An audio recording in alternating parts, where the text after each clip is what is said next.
Why do WWE wrestlers use drugs? There are a few reasons why they take this risk. Wrestlers take steroids to look as big and as muscular as possible. WWE prefers this look, so there's an incentive and pressure for wrestlers to look as good as possible to get promoted and keep their job. Wrestlers will also take analgesics or painkillers. While it is scripted, wrestling is still incredibly physical and matches often hurt wrestlers. Wrestlers will then use drugs to help alleviate the pain so they can continue to wrestle, make money, and not lose their spot on the roster. The last reason wrestlers use drugs is for recreation. After a show finishes, wrestlers often have to immediately hit the road to get to the next city. To help stay awake and de-stress, wrestlers will use the assistance of street drugs.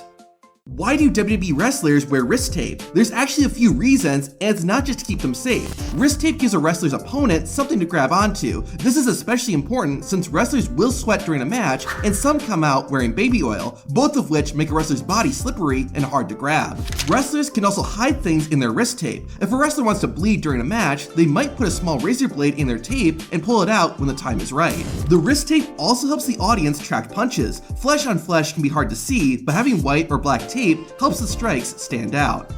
There's one thing that you have never seen happen during a WWE match, and that's wrestlers sneezing. The reason is that it's impossible for it to happen. Just like any physical activity, wrestling causes your body to clear its airwaves so they can take in bigger breaths and get enough oxygen. Additionally, a wrestler's body releases adrenaline when performing, which also causes their airways to remain clear. These open airways prevent things from tickling your nose or throat, which is what causes sneezing. Basically, WWE wrestlers' bodies are too busy to sneeze when they are wrestling. Additionally, this is why wrestlers can still compete even if they have a cold.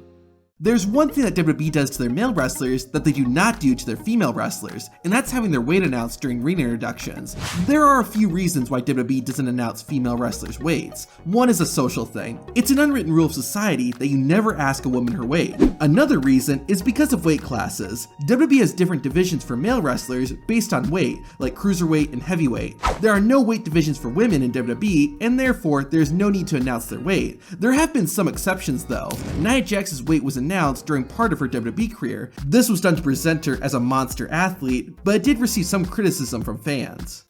Booker T once broke a WWE rule on live TV. During shows, WWE commentators are not supposed to go to the bathroom. To avoid this, the commentators usually stop drinking liquids about 3 to 4 hours before the show starts. When Booker T joined the WWE commentary team in 2011, he did not know about this rule. During Booker's first time commentating on a pay-per-view, the 5-time WCW champion needed to go to the bathroom partway through the show and did just that. For several minutes, Booker's voice was absent from the broadcast until he suddenly returned.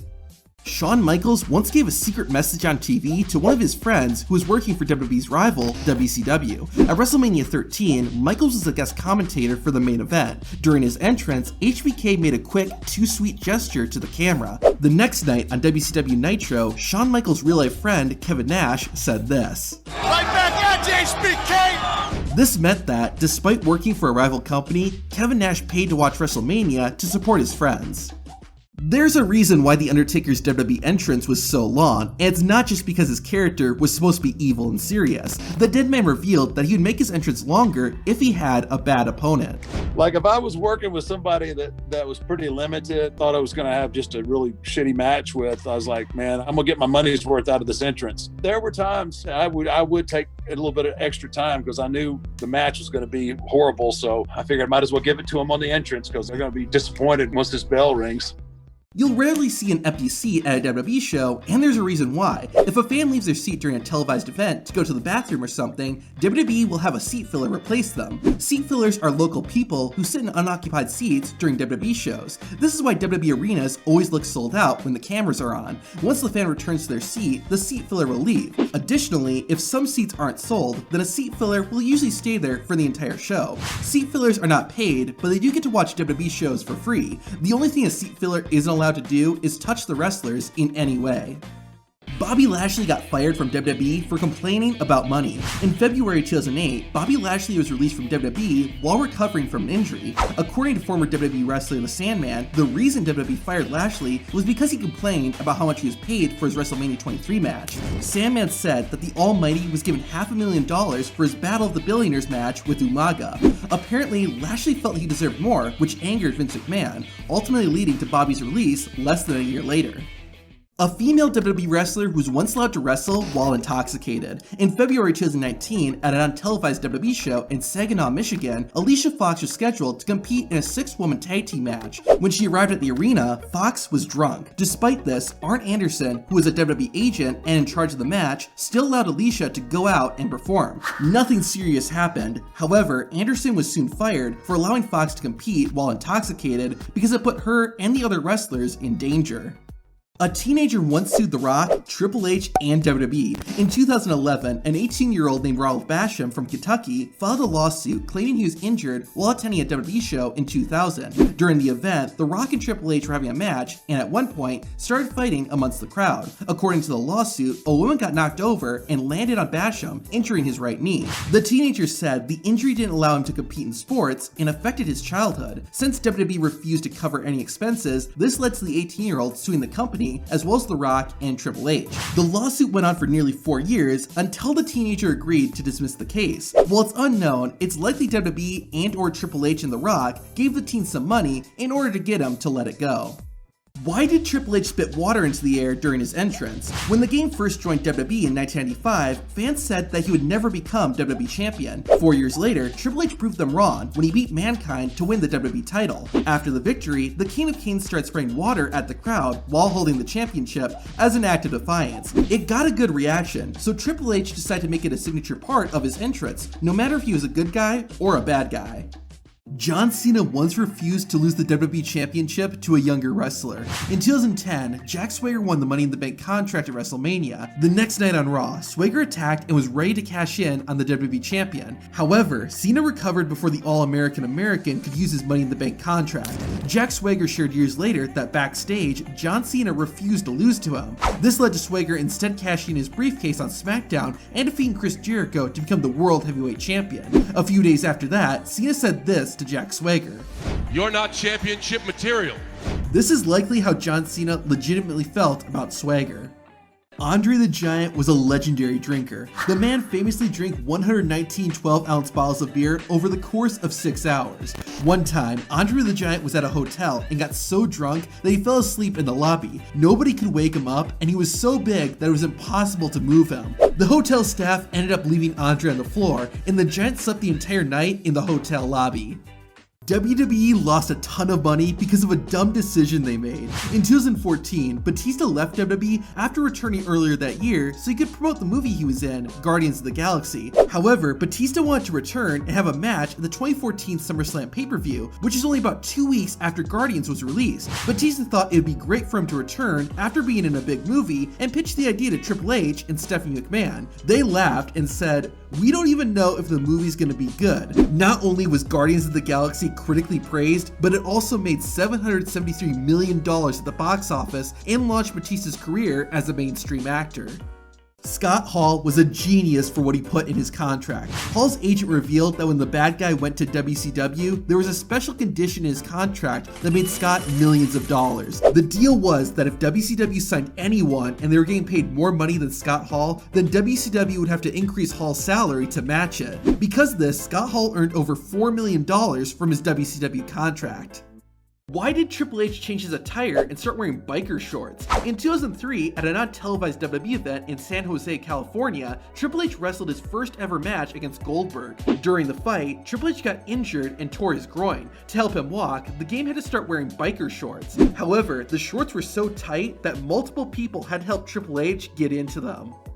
You won't believe what this guy told The Undertaker. Before the dead man made his WWE debut, he wrestled for a different company called WCW. Undertaker was in a meeting with an executive to renegotiate his contract. The executive told Taker, "Mark, you're a great athlete, but no one is ever going to pay money to see you wrestle." Soon after being told this, Undertaker left WCW and joined WWE, where he main evented 5 WrestleManias and became one of the company's most popular wrestlers. A WWE fan learned the hard way not to ask Brock Lesnar for a picture. The morning before a WWE show, Lesnar was having breakfast at a hotel when a fan approached Brock and said he would pay for Brock's meal and for Brock's security guard. Lesnar thanked the fan and ordered over $100 in food. After Lesnar finished, the fan asked if he could get a picture, and Brock's security said, "We appreciate the gesture, but we're not going to be doing anything today." Ric Flair didn't know his real name for most of his life. When the Nature Boy was born, he was put up for adoption and didn't get to know his biological parents. His adoptive parents gave him the name Ric Flair, but Flair never knew his birth name until he was 70 years old. What is Ric Flair's real name? Fred Phillips. Did you know that there's a secret in Santino Marella's name? Santino's real name is Anthony Carelli. When he was about to make his WWE debut, the company had to create a ring name for him. They decided to pay tribute to Gorilla Monsoon, who was a former wrestler and commentator and loved by everyone in WWE. Monsoon's real name was Robert Marella, which is how Santino got his surname. This was a crazy way wrestling fans would figure out a masked wrestler's true identity. However, this trick only worked if you were a girl. After a show, some female fans would get friendly with the wrestlers, which could lead to them sleeping together. However, masked wrestlers would wear their masks the entire time, so the women wouldn't know what they looked like. After the wrestler had passed out though, the woman would grab the masked wrestler's wallet and look at his driver's license to find out the wrestler's real name and what he looked like. Why does John Cena wave his hand and say, while creating his iconic theme song, Cena shared it with his younger brother to get feedback. John Cena's bro put his hand in front of his face and began bobbing his head to the music. Cena thought it was ridiculous, so his brother then dared him to do it on TV. John Cena accepted, but waved his hand to make it more visible. Cena then added the phrase, "You can't see me," to tell his opponent that they weren't on his level. Someone once tried to kill Vince McMahon. Back in the 1980s, Vince McMahon was turning WWE into a national brand and running other wrestling companies out of business. WWE commentator Jim Ross was at a conference and went to the bathroom, where he overheard some wrestling promoters plotting to kill Vince McMahon. Their plan must have failed because Vince McMahon is still alive and runs the world's biggest wrestling company. Randy Orton almost killed himself. In 2006, Randy Orton woke up in a hospital and wasn't sure why he was there. As it turned out, the Viper had overdosed on a sleeping medication and passed out. Randy's wife at the time found him and saw that Orton wasn't breathing. Randy Orton was then rushed to the hospital where doctors saved his life.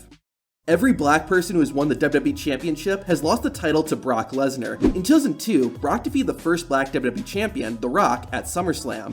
In October 2019, Lesnar defeated the second black WWE champion, Kofi Kingston, in 7 seconds. In January 2022, Brock pinned the fourth black WWE champion, Big E, in a fatal 5-way match. Then, about 1 month later, Brock Lesnar took the WWE title from the third black WWE champion, Bobby Lashley, by defeating him and 4 other wrestlers inside the Elimination Chamber. Andre the Giant was once arrested. In 1989, Andre was wrestling a match against the Ultimate Warrior in Cedar Rapids, Iowa. A local cameraman was there to film the show, but Andre told him not to record his match. The cameraman didn't, but for some reason, Andre thought he did. The Giant slapped the man and destroyed the camera. A police officer who was overseeing the event saw this and told Andre he was being arrested. Andre said no, so the officer explained it wasn't a big problem and Andre would be released after posting bail. The Giant complied, but he refused to be handcuffed. The officer obliged, and after booking the 8th wonder of the world, Andre was freed. The Giant ended up being fined $100 for criminal mischief and had to pay $233 for the camera he broke. Here is proof that time travelers have appeared at WWE shows. During a confrontation between The Rock and Mankind in 1999, a fan held up a sign that said, "Enzo is a jabroni." Enzo Amore wouldn't make his WWE debut until 14 years later. During a match between JBL and Rey Mysterio, someone had a sign that said Triple H fears CM Punk. A year before Punk made his WWE debut, and long before Triple H and CM Punk had real-life backstage issues with each other. In 2003, a sign appeared saying V1 has been deleted, referring to Matt Hardy, who wouldn't become Broken Matt Hardy until 13 years later. John Cena once appeared at a different wrestling company's show while he was the WWE champion. In 2007, the company Chaotic Wrestling was hosting an event in Bayfield, Massachusetts that benefited several charities. Cena was the special guest referee for the main event match, but he wasn't the only WWE star there. During the match, Vince McMahon walked into the ring and slapped the WWE champion. Cena responded by giving his boss an attitude adjustment and then gave a second AA to one of the wrestlers. John Cena ruled the match disqualification and raised the hand of the winner. Why does Hulk Hogan say brother all the time? Well, let me tell you something, brother! After the first WrestleMania in 1985, Hogan and WWE started to see a surge in popularity. Because of this, Hogan started doing more media appearances, which meant he had to talk to a lot more people. In some cases, the Hulkster would meet 100 to 200 people in one day. It became impossible to remember everyone's name, so Hogan started calling people brother instead. Bill Goldberg did not want to be called Goldberg. When he was trained to become a wrestler, Bill had to come up with a ring name. He ended up deciding to call himself the Hybrid. However, WCW, the company he was wrestling for, said he couldn't use it because they wouldn't be able to sell merchandise. Goldberg said he would never be popular enough to sell anything. WCW disagreed and decided to use Bill Goldberg's surname, which he's continued to be called ever since. This WWE mystery has never been solved. In 2005, WWE had a 3-week-long draft. The WWE champion, John Cena, was the first wrestler drafted, and he went from SmackDown to Raw. This left SmackDown without a world title, so the general manager, Teddy Long, announced there would be a new SmackDown championship. A 6-man elimination match was set up to crown the new champion, which was won by JBL. Teddy Long had the SmackDown title in a black bag, but revealed that the World Heavyweight Champion, Batista, had been drafted to SmackDown. Therefore, the new world title was not needed. Fans never got to see what the title looked like, and it's still unknown what was inside the bag.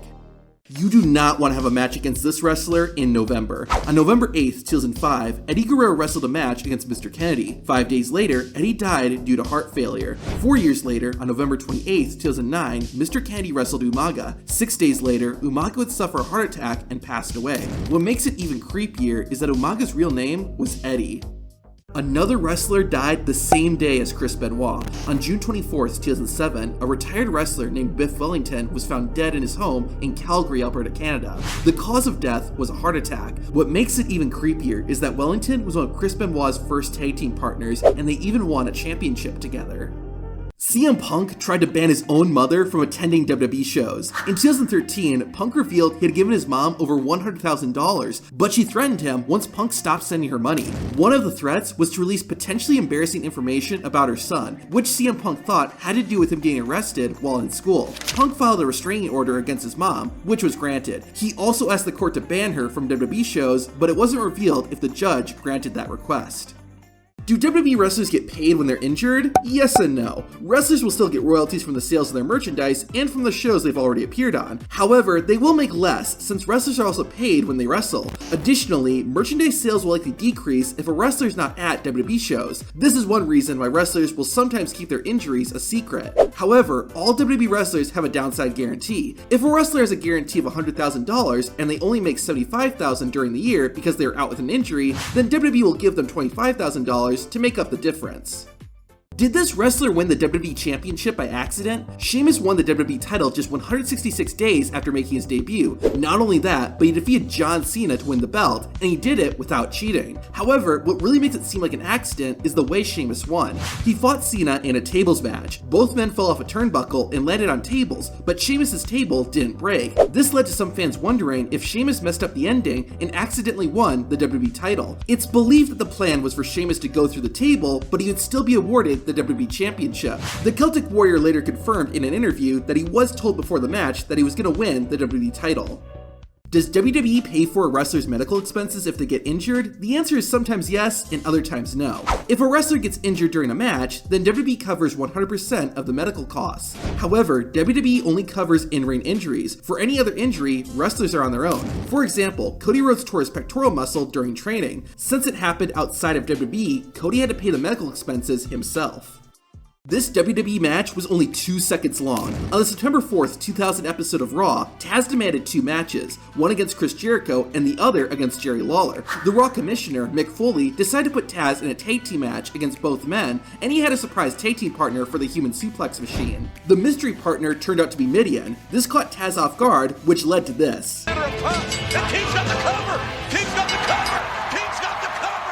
One WWE wrestler made The Undertaker so angry that Taker was ready to fight him for real. The wrestler Mabel, also known as Viscera, was infamous for accidentally injuring his opponents. He even broke The Undertaker's orbital bone in 1995. However, during the 1996 Royal Rumble match, Mabel hurt yet another wrestler. Undertaker became livid backstage and started taping his fists. Luckily, the dead man didn't resort to violence, but Mabel was fired shortly after this incident.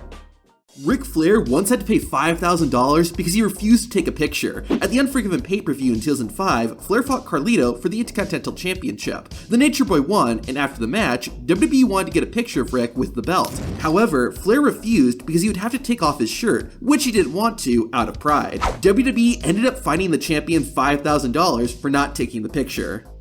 A WWE commentator once beat a wrestler in a real fight. In 2008, WWE was doing its yearly tribute to the troops show in Iraq. JBL had been hazing and pulling pranks on his coworkers, which included dumping ice on ring announcer Lillian Garcia while she was asleep. Another recipient of JBL's bullying was commentator Joey Styles. Styles, though, didn't take it and ended up punching the former WWE champion in the face. Joey's strike ended up giving JBL a black eye, which could faintly be seen on TV a few days after the incident. According to those who were there, JBL was a lot quieter after being punched. Before Brock Lesnar, several other wrestlers were considered to break the Undertaker's WrestleMania streak. One of them was Edge, but the Radar superstar refused because of how much respect he had for the Phenom. Mark Henry was also considered to end the streak. While it never got that far, Henry said he would have refused if asked. However, according to an interview that The Undertaker did with Ariel Helwani, Vince McMahon at one point wanted Vladimir Kozlov to end the WrestleMania streak. Why did WWE ban Seth Rollins' curb stop finisher? After winning the WWE Championship at WrestleMania 31, Rollins appeared the next morning on The Today Show. During the program, footage of Seth hitting the curb stop was shown multiple times. Vince McMahon thought the move would easily be imitated by children and didn't want the WWE Champion to be a negative influence. In the aftermath, Rollins used the ripcord knee and pedigree as his new finishers. However, 3 years later, Rollins reopened the conversation about the curb stomp with McMahon. Seth made his case, and Vince allowed Rollins to use his old finisher. However, it was shortened to just the stomp to lessen the violent name and connotation. One WWE moment was so painful that it almost made Kofi Kingston cry. In 2019, Kofi was in a match with Eric Rowan. Rowan got himself disqualified after he hit Kingston with a chair. However, Eric hit Kofi super hard, and Kingston later described it as the worst pain he had ever felt in a wrestling match. Kofi was almost about to cry because of how painful the move was, but he managed to hold it in since he didn't want to be seen crying in front of all the fans. CM Punk and Booker T had real beef with each other backstage, and it was hilarious. While in the locker room with the other wrestlers, CM Punk got up and said, "As the locker room leader, I'm telling all of you guys to pick up your trash." While some of the wrestlers saw Punk as the leader, Booker T did not. To show that, Booker literally threw his trash on the floor right after CM Punk made his command.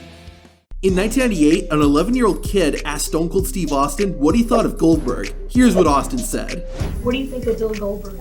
I think he's just fine at what he does, but he's done a pretty good job of copying me, but he doesn't talk very much. But I have nothing personal against him. He's got to make it up too. Santino Marella almost went broke trying to become a WWE wrestler. In 2005, Santino moved from his home in Ontario, Canada, and began training at WWE's development system, Ohio Valley Wrestling. Marella was a student, so he wasn't being paid, and since he wasn't a US citizen, he couldn't work either. Santino used all of his savings to survive, and even had to borrow $400 from his mom at one point. However, right when his bank account hit zero, WWE gave Marella a call and signed him to a contract. A cameraman nearly had his career destroyed on live TV. During WCW's Halloween Havoc pay-per-view broadcast, a photographer walked in front of the live camera and blocked the shot. A WCW staff member then ran up to him and yelled this. Billy Silverman's even asking for a bell here to get some help out, to try to get some attention out. When Sin Cara came to WWE, he was really excited to meet Curt Hawkins, but it's not for the reason you're thinking. Curt was surprised by this, considering he had only been in WWE for a few years and hadn't wrestled in many big matches. After talking with his coworkers, Curt found out that the reason Sin Cara was excited to meet him was because Sin Cara thought Curt Hawkins was Edge. In January 2020, Becky Lynch said this. I think the best thing for the women's division right now is that we eliminate the term women's. One day after Lynch said this, WWE announced they would remove the word women's from the NXT Women's Championship, and the title would simply be known as the NXT Championship. This caused confusion for obvious reasons, since there was already a title called the NXT Championship. Less than 2 weeks after the name change, the title went back to being called the NXT Women's Championship.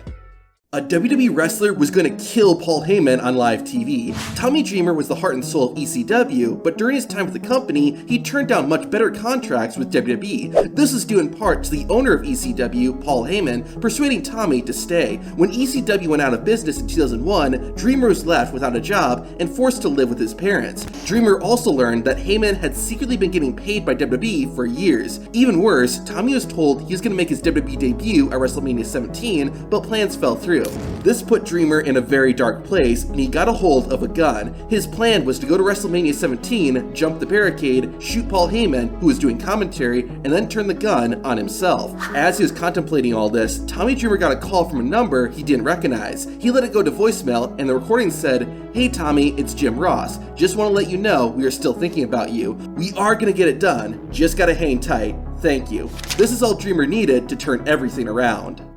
Did WWE steal this idea from a fan? In July 2021, Roman Reigns and his real-life cousins, Jimmy and Jey Uso, teamed up to form a faction called the Bloodline. However, back in April 2017, a WWE fan posted on Reddit saying that the Usos and Roman Reigns should form a heel group. This person even had a name for it, the Bloodline.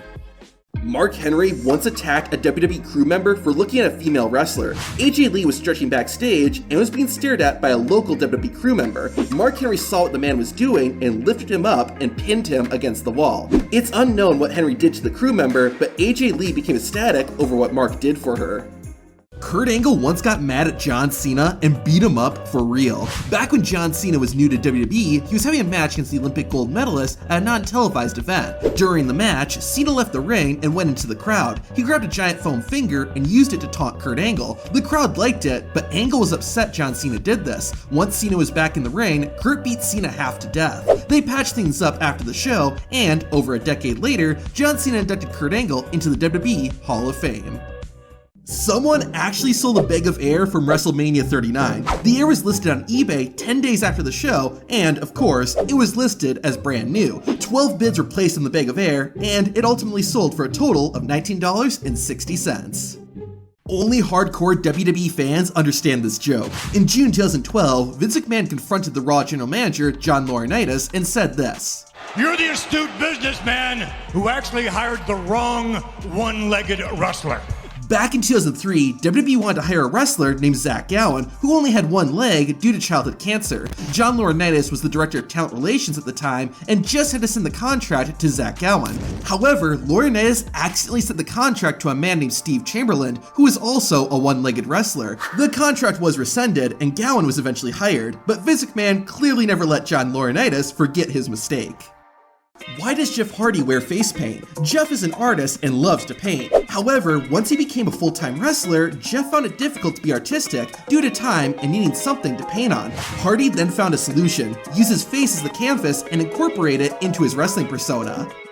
This is why Rey Mysterio is the GOAT. Rey was in a battle royal on Raw in 2022, where the winner would get a spot in the Money in the Bank ladder match. Matt Riddle was meant to win the match, but at one point, his legs were dangerously close to touching the floor. To prevent a possible disaster, Rey, who had already been eliminated, rolled underneath Riddle to protect him in case Matt slipped. Triple H and Stephanie McMahon's daughter is trained to be a wrestler, but here's why you probably won't see her in WWE anytime soon. In 2019, Stephanie said that at the age of 13, her oldest child, Aurora, was learning the family business. However, Aurora will only be 17 years old in 2023, and it's believed Triple H and Stephanie will encourage her to finish her education before working for WWE.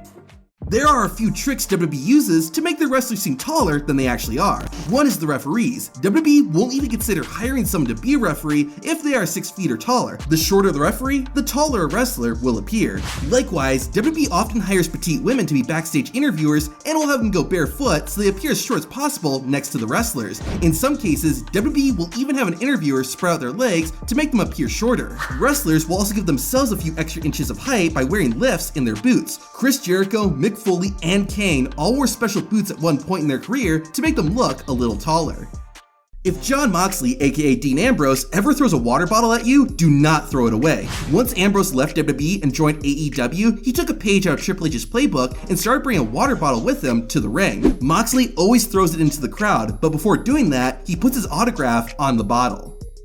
Here's why giving the too sweet hand gesture could land you in jail. While WWE was doing a tour in Europe in the 90s, X-Pac saw some local people doing a gesture which they called the Wolf Salute. He shared it with his friends, Kevin Nash, Triple H, and Shawn Michaels, who called it the too sweet. The wrestlers would start flashing the gesture on TV, and it eventually became an iconic symbol. However, before all that, the too sweet gesture was used by the Grey Wolves organization, a far-right neo-fascist group in Turkey. The too sweet, or Wolf Salute, is banned in France and Austria, and is often compared to the Nazi salute. John Cena's iconic theme song actually copied 3 other songs.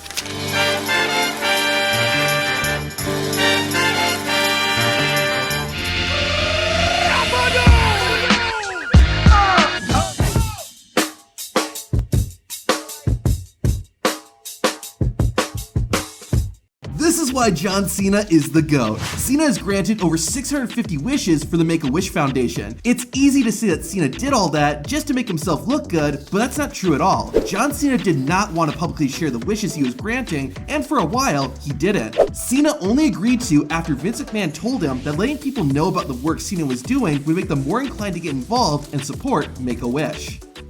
The Big Show once pooped himself while wrestling a match. During a WWE show in South Africa, the world's largest athlete was having a match with Brock Lesnar. Big Show had eaten some bad food before the match, which led to something unfortunate happening. Lesnar gave Big Show the F5 that then caused Big Show to have a messy accident. Brock thought it was hilarious, but Big Show didn't find it as humorous.